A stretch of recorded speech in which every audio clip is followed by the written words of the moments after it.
I do not find South Africans xenophobic. You see, there's absolutely nothing wrong with South Africans wanting or fighting for their own rights. Now, I'm going to tell you something real quick before I introduce my today's guest. I am a Cameroonian. Cameroonians, we do not bother about the presence of foreign nationals. You know why? Because they are not a threat to us. Now, when you go to our public sector or when you go to, governmental positions or you go to our military, you don't find foreigners there. It is us.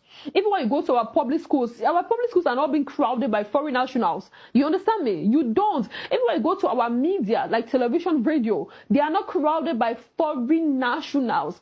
I understand it. So they are not a threat. And you are refusing to hold your respective governments accountable, for your safety and for your well-being, but you want South Africans to be the ones to cater for you. Now, imagine you saying that you've stayed in South Africa for 21 years, and then you tell them that, oh, South Africa is not a good place to be, it's not a good country, South Africans are a horrible set of people, South Africa is xenophobic, you've gone through several xenophobic attacks. Bro, if South Africans were that bad, you would not stay there, or you wouldn't have stayed there for 21 years.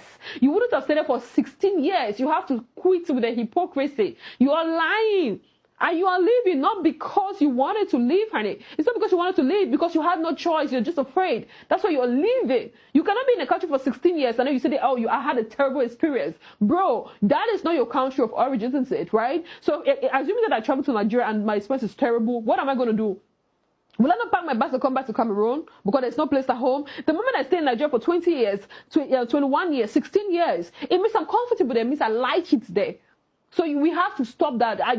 Some of the things, the double standards and the hypocrisy is really gets me on my nerve. You don't have to print them bad. You don't have to call them terrible names. Nobody's refusing that there's no high crime rate in South Africa. Show me one country without crime rates. Show me one, and I'm going to, bro, there's no country, not even the America. America that we all are dying to travel to, bro. Even in America, there are crimes every day. People get killed, people get shot, shops get looted, there's robbery, there's everything, kidnapping, romance scam, you name it, everything, substance.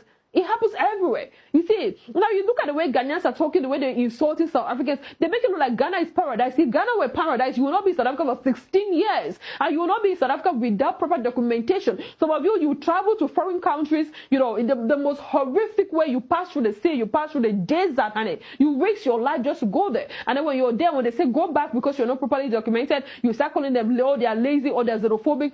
To me, before we carry on, I don't find South Africans xenophobic. You guys are just pained.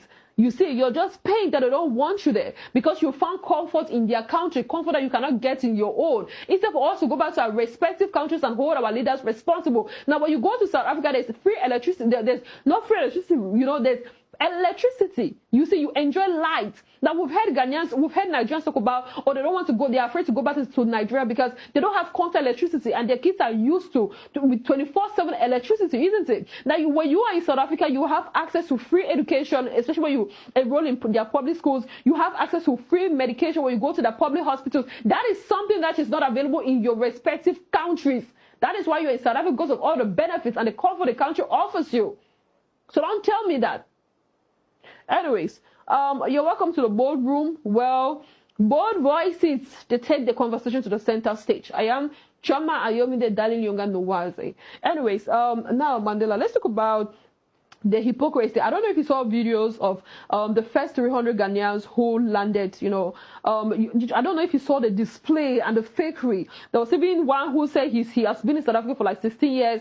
He has a bullet in his spine, patati patata. And then there was another one who removed his clothes and he was showing us some bruises and some marks. Like, oh, he got that through xenophobic attack. And then there was